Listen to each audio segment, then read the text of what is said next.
Hello guys, this is doctor Shashank Agrawal. Welcome to channel being doctor. आज हम बात करेंगे गर्भ शरीर पार्ट 2 के बारे में। तो देखिए, अब तक हमने गर्भ और शरीर की परिभाषा देखी थी। गर्भ शरीर के बारे में तो हमने देखा था सबसे पहले गर्भ की परिभाषा, फिर मैंने बताया था जब गर्भ का डेवलपमेंट होता है तब जाकर के उससे शरीर बनता है। तो गर्भ के लिए कोई सिंपल क्या करना था, शुक्र शौर्य को मिला देना, अष्ट प्रकृति षोडश विकार प्लस आत्मा मिल जाते थे तो गर्भ का निर्माण हो जाता था। फिर उस पर पांच माहूत अपना अपना कार्य करते थे तो उससे शरीर का निर्माण हो जाया करता था। मैंने बताया आपको क्या कहते हैं, जो गर्भ होता है उस पर जब पांच माहूत अपना कार्य करते हैं, जो वायु होती है उसके विभाजन करती है, जो अग्नि होती है उसका पाचन करती है, जो जल होता है उसके अंदर किलेत का उत्पत्ति करता है, जो पृथ्वी होती है संघनन बनाती है, और जो आकाश होता है उसकी वृद्धि करता है, विवर्धति करता है। तब जाकर के जो क्या कहते हैं गर्भ होता है वो शरीर में बदल जाता है, साइज की वृद्धि हो जाती है, आकार बढ़ जाता है। अब बात करते हैं शुक्र के बारे में, शुद्ध शुक्र के लक्षण। ठीक है, सबसे पहले बात करेंगे शुद्ध शुक्र के लक्षण। जो शुक्र प्योर होता है, बिल्कुल विशुद्ध होता है, उसके अंदर क्या लक्षण देखने को मिलते हैं। तो कह रहा है स्फटिकवाम, स्फटिकाम द्रवम स्निग्धम मधुरम मधुगंधी चा शुक्रम इष्यन्ति केशितु तेल शौद्रनिव तथा। इसका मतलब क्या है, कह रहा है स्फटिकाम यानी स्फटिका के समान। स्फटिका मतलब फिटकरी, स्फटिका मतलब फिटकरी के समान व्हाइट। द्रवम यानी लिक्विड होता है, स्निग्ध होता है यानी चिकना होता है, मधुर होता है, मधुर रस होता है, मधुगंधी मधु के समान गंध वाला होता है, शुक्र मिश्रंती कीचित तेल शौद्रनिव तथा। तथा आप कह सकते हैं जो तेल और मधु के समान लिक्विड या कह सकते हो तरल पदार्थ के समान शुक्र कैसा होता है, शुद्ध होता है। यानी यहाँ पर उन्होंने शुद्ध शुक्र का स्वरूप बताया। उन्होंने बताया ऐसा शुक्र जो फिटकरी के समान है, जो तरल है, लिक्विड है, द्रव है, जो स्निग्ध है, जो मधुर है, मधु के समान गंध वाला है, जो तेल या मधु के समान कह सकते हो मिला हुआ द्रव के समान है, उसी शुक्र शुक्र को अपन शुद्ध मानते हैं। तो श्लोक याद करना इंपॉर्टेंट है। स्फटिकवाम द्रवम स्निग्धम मधुरम मधुगंधी चा शुक्र मिश्यन्ति केशितु तेल शौद्रनिव तथा। शिशु शारीरिक का श्लोक है, इंपॉर्टेंट है। प्रचारक बोलते हैं कि जिस शुक्र में स्निग्धता हो, गाढ़ापन हो, पिष्यलता हो, मधुरता हो और अविदायी गुण वाला हो, स्फटिक के यानी फटकरी के समान व्हाइट हो, श्वेत हो, और कैसा हो, आप ध्यान रखना, और तरल हो, तो उसको अपन क्या बोलते हैं, शुद्ध शुक्र बोलते हैं। अब बात करते हैं शुक्र के दोष, क्या क्या दोष उसके अंदर हो सकती हैं। पहले हमने शुद्ध शुक्र के लक्षण बात करी, फिर मैंने बात करी चरक ने क्या कहा है। अब बताते हैं शुक्र के दोष, क्या क्या शुक्र के अंदर दोष हो सकते हैं। तो पहला कह रहा है वात पित्त श्लेष्मा शोणित कुड़प ग्रंथि पूति पुएल शीड़ा मूत्र पुरीश रेतसा प्रजा उत्पादने न समर्था भवंती। काफी लोगों को तो सुनने से पता पड़ रहा होगा कि इसने क्या कही। पहला कहा कि वात, नंबर 2 का पित्त, नंबर 3 कहा श्लेष्म, नंबर 4 कहा शोणित। इन्होंने कहा जो जब जो आपका शुक्र होता है इन चारों में से किसी एक दोष से दुष्ट हो जाता है, चाहे वात हो, चाहे पित्त हो, चाहे श्लेष्म हो, चाहे रक्त हो, इन चारों में से किसी के कारण जब वो दुष्ट हो जाता है तो उसका जो वर्ण होता है वो कैसा हो जाता है, वर्ण उसका गलत हो जाता है, एक तरीके से गड़बड़ हो जाता है। और कह सकते हो उसके अंदर जो स्मेल आती है वो बहुत गंदी आती है, ऐसा लगता है जैसे मुर्दे में से या शव में से स्मेल आती है, उसकी समान गंद आती है। कह रहा है ना पूती पुए, यानी पूती मतलब गंद, बुरी गंदी बैड स्मेल। फिर कह रहा है मूत्र पुरीश रेतसा, या फिर उसके अंदर से गंध आती है किसके समान आती है, मूत्र और पुरीश के समान बदबू आती है। प्रजा उत्पादन न समर्थ, और ऐसा जो शुक्र होता है प्रजा उत्पादन यानी एक तरीके से बच्चे को उत्पन्न करने में या एक तरीके से कह सकते हो सेक्सुअल रिप्रोडक्शन में समर्थ नहीं होता, बच्चे को प्रोड्यूस नहीं कर सकता। यानी हमने शुक्र के दोष पढ़े, वात दोष हो सकता है, पित्त दोष हो सकता है, श्लेष्म दोष हो सकता है, शौरित दोष हो सकता है। इन चारों से जब शुक्र दूषित हो जाता है तो उसके अंदर से बुरी स्मेल आती है, मूत्र पुरुष की समान स्मेल आती है, मुर्दे के समान स्मेल आती है। उसके अलावा ऐसा शुक्र प्रजा उत्पादन करने यानी एक तरीके से बच्चे को उत्पन्न करने के सक्षम नहीं होता, असमर्थ होता है। बात करेंगे आर्तव यानी मेंस्ट्रुअल फ्लूइड के बारे में। शुद्ध आर्तव का लक्षण बताया गया है।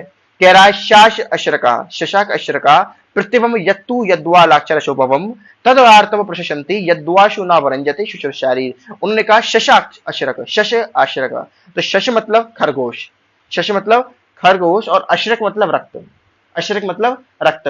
उन्होंने ये कहा क्या कहते हैं कि खरगोश के रक्त के समान, शश अश्रक प्रतिवम यानी खरगोश के रक्त के समान, यत्तु यद्वा या फिर राक्षा रसोपवम या फिर राक्षा रस के समान, राक्षा मतलब लेसिफेरा लेक का जो आप पढ़ते थे, या फिर लाक्षरस के समान। नीचे कह रहा है तद आर्तव प्रशंति, उस आर्तव की प्रशंसा करेंगे या उस आर्तव को अच्छा बताएंगे, यद्वाशु नावरंजित जो कपड़े पर दाग नहीं छोड़े। यानी जिस लेडीज के मेंसेस आते हैं उनके कपड़े पर अगर ये ब्लड लग भी जाए तो उसका धब्बा ना पड़े, पानी से धुलने पर वो रक्त साफ हो जाए या कपड़ा साफ हो जाए। उन्होंने क्या बोला, दोबारा सुनेंगे, सस अशरक प्रतिवम यानी खरगोश के रक्त के समान दिखने वाला, यत्तु रद्वा राक्षसोपम या फिर आप कह सकते हो राक्षस के समान, तद आर्तव प्रशंति उस आर्तव को तारीफ में करेंगे जो कपड़े पर दाग ना छोड़े।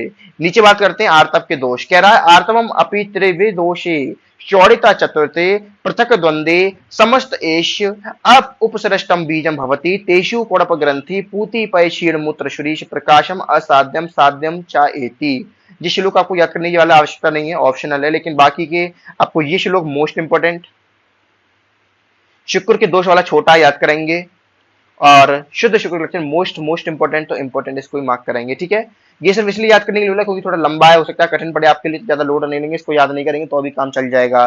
क्या कह रहा है कि वात पित्त कफ रक्त, अब द्वंद्वज भी आ गए, वात पित्त भी आ गया, पित्त कफ भी आ गया, वात कफ भी आ गया, और सन्निपात भी, वात पित्त कफ भी आ गया। इनसे अगर जो आपका आर्तव अगर वो दूषित हो जाता है तो वो एक तरीके से आप कह सकते हो साध्यस की चिकित्सा हो जाएगी।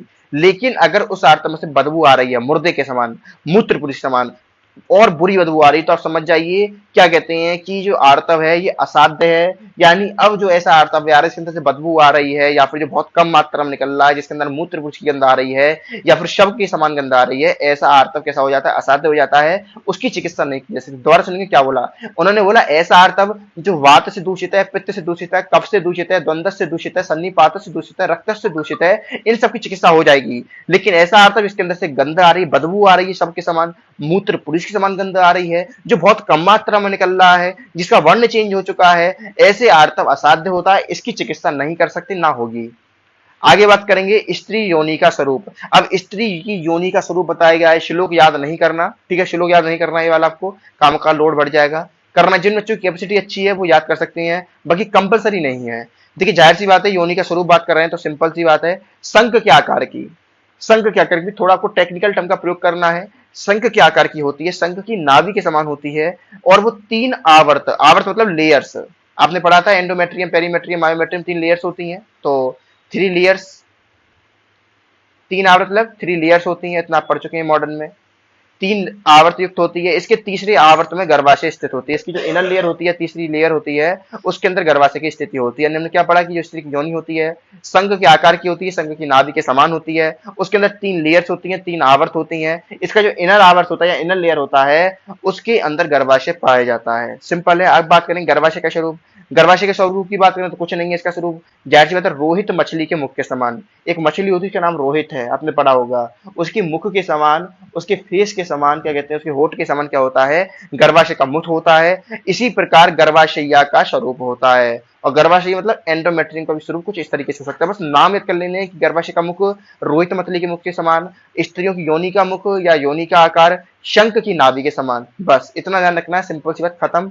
अगले बात करेंगे गर्भाशय की सामग्री नेक्स्ट क्लास में, ठीक है, नेक्स्ट वीडियो में अपन बात करेंगे गर्भाशय की सामग्री के बारे में। फिलहाल यहाँ तक शेयर करिए, क्या कहते हैं, वीडियो को लाइक करिए, कमेंट्री बताइए कैसे लग रही है, कोई समस्या आप पूछ सकते हैं। उसके अलावा आप डिस्क्रिप्शन में लिंक दिया गया है बिंग डॉक्टर ऐप का, उसको डाउनलोड करिए। टेक केयर, बाय बाय, मिलते हैं अपन नेक्स्ट वीडियो में। Thank you to all.